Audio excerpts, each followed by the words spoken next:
Hello everyone, welcome back to the channel. I'm Tom Worth Jr. and a couple of items to get to tonight. One is Pete Hegseth and my impression of him, and also the channel, which I alluded to the other night, and I said never mind, I don't want to talk about it right now. I just thought I needed to have some more coherent thoughts before talking to you all. But first, Pete Hegseth. I watched a YouTube of him and Mike Rowe, who is someone I used to be pretty interested in. Mike Rowe, I haven't watched him in a long time, but when I saw Pete Hegseth on with him, I thought, Mike Rowe used to be a reasonable guy. He may still be. I don't think his political views align with mine. They would seem to not, based on what I have seen him, or who I've seen him talk to through the months. But he's just a down to earth guy. I like his style. He talked to Pete Hegseth, and I can see the appeal of Hegseth to someone like Trump. He comes across as smart. Trump appreciates smart people. Now, he doesn't need you to be smart, and he feels more comfortable if you're not smart. But he has put smart people in charge of things before, usually financial things. I think that's what he puts the most stock in.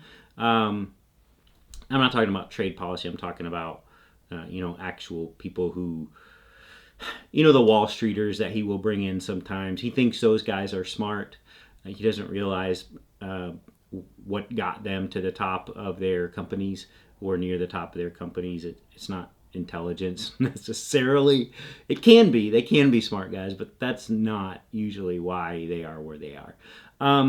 Pete Hegseth, when I first heard about it, this is the first time I've seen him talk in like an actual interview kind of setting, and he has some definite opinions, and he has experience on the ground over in the Middle East, and he has the educational background. I know he can read and write and listen and talk, inform thoughts. You don't get degrees from the institutions that he has without being able to do that effectively. And he comes across as well-spoken.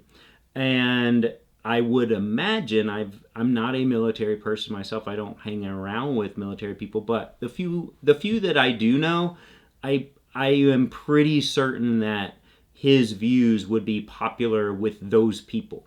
His views on not having women in these active combat units to the extent that they are, or maybe at all, not having DEI, diversity, equity, inclusion initiatives in the military.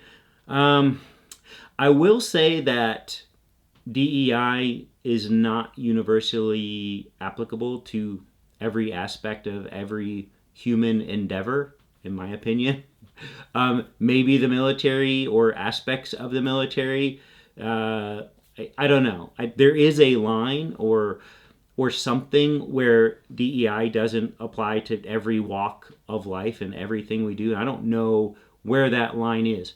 I could see an argument being made, as he is making, that it could be harmful in combat situations if they're not as physically capable of withstanding what men are physically capable of withstanding. I could see that for the same reason you don't have women playing men's football in the NFL, you don't have men playing women's sports, that you could say that the physical difference would matter on a battlefield situation. I don't know. I haven't done the studies. Apparently studies have been done. He cited a study. But I'm not here to say whether he's right or wrong. I am here to say that he makes a well-informed sounding argument, and I could see that going over with Trump. And I am kind of walking back where I thought Trump would fall on this, that he would let the alcoholism get in the way. I don't see that anymore. I see Trump saying, no, he gave me assurances that that's not an issue anymore. And that Trump would just be impressed by this guy. I do think that the guy has a place as a pundit, maybe a think tank. I don't know, maybe a weekend host on Fox News. I think that was his role in this world. And to make him the Secretary of Defense is unimaginably just a dereliction of duty on Trump's part. This guy can't. He's never managed these large organizations. To be the Secretary of Defense, you have to have that understanding of the arms industry, international relations, diplomacy, how to handle large bureaucracies, hundreds of thousands of people. You just have to know. You have to have such a different skill set than what this guy has, and I just see it being. He's just going to be a figurehead, and that's a shame, because it's going to lose a lot of credibility of that office for the people who are in uniform, I would think, and people around the world. They're not going to take him seriously. And he might be able to do a good job in certain roles, but not as the Secretary of Defense. So, unfortunately, I do see Trump falling for the Slick Act, and I do think that's probably more likely to happen now. You should have people on the committees in the Senate who would block this, but they're not going to. We have already seen this. We are continuing to see this. They put their foot down with Matt Gaetz. That might be about it. If they're letting Tulsi Gabbard go through, they're going to let anyone go through. So I don't see him being the national security threat that Tulsi Gabbard is. I see him actually as loving America, not loving Russia, not being allied with Russia and with Syria like she was, Assad. I do think he loves his country. I just think he's not qualified for the job. So that's about that.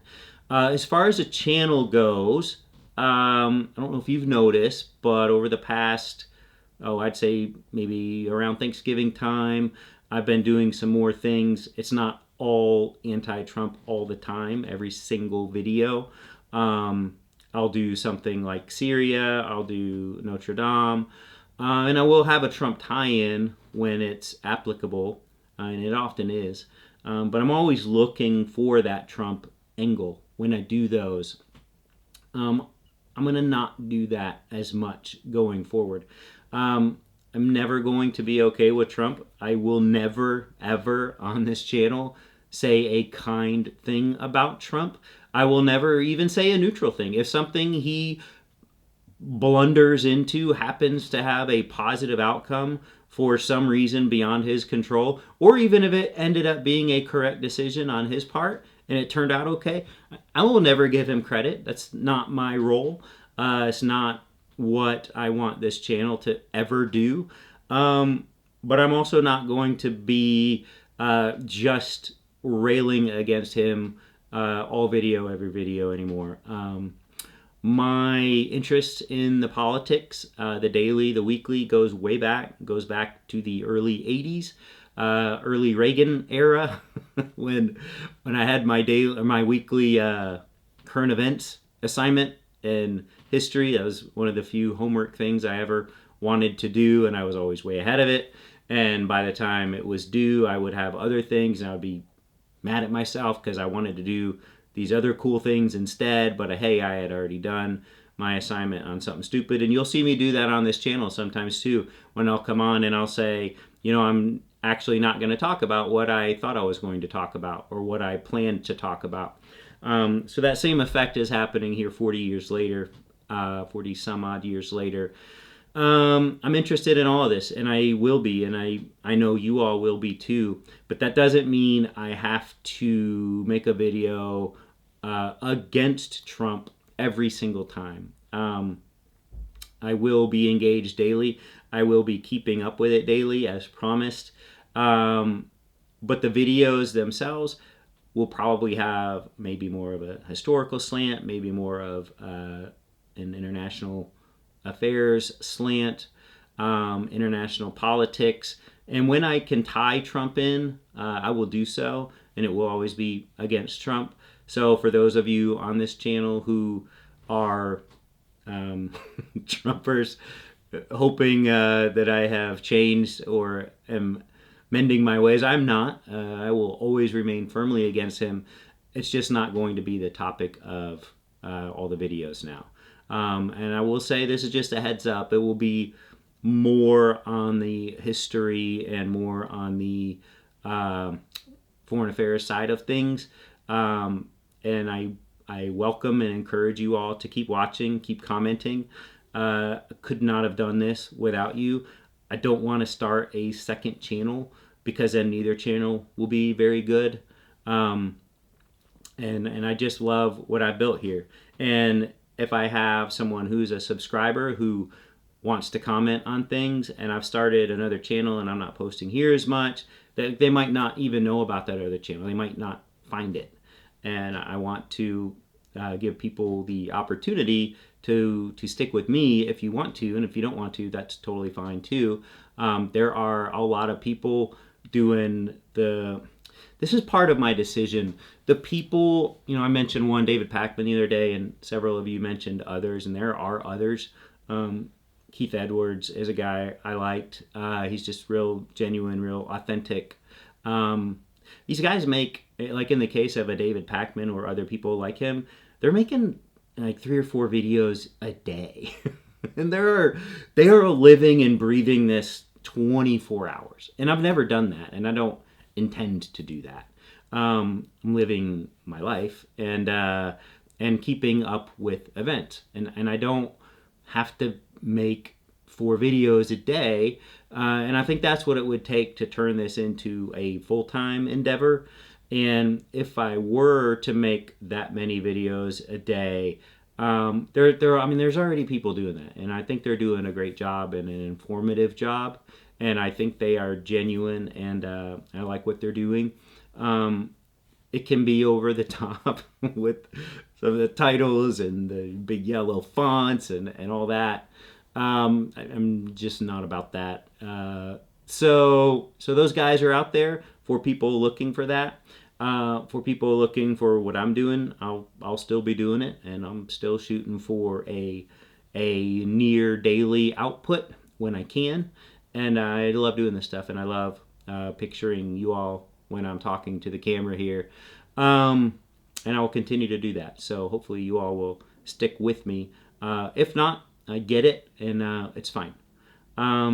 That's all I had for tonight. Tomorrow I'm going to get into a little more Notre Dame, but more in the 1200s. 1200s Paris was quite the hot spot. You had St. Louis, you had Notre Dame being built, you had St. Thomas Aquinas, you had a bunch of mud and filth and disease and stench, and it was a horrible time to be there. But I'll talk a little bit more about Notre Dame in that context in tomorrow's video. So we will still be here, and hopefully a lot of you will too. And that's it for tonight. So stay safe, and we will see you tomorrow.